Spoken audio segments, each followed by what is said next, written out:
Анашым, асыл анам, ешқашан жасымаған. Махаббатын, бар өмірін біздер үшін арнаған. Аяулыда ардақты анам, бүгін өзіңізге арнап хат жазып отырмын.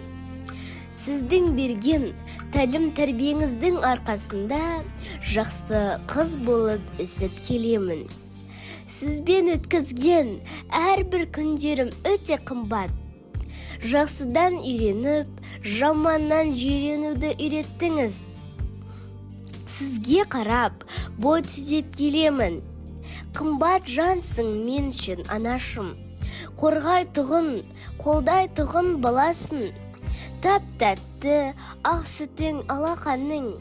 Жақсы көреді өзіңді балапаның. Анам, асыл анам, аяулы анашым. Мерекеңізбен шын жүрегіммен құттықтаймын. Аналар мәңгі жасасын. Сіз барда біз өте бақыттымыз. Өмірдің мәні анамен. Ұрпақты берсін санамен. Аналар күлсе бақыттан, күледі сонда бар әлем. Ана өмірде тірегімсің, мәңгіге соғып тұрар жүрегімсің. Сені қатты жақсы көрем, айтпасам да мұны біледі ішің.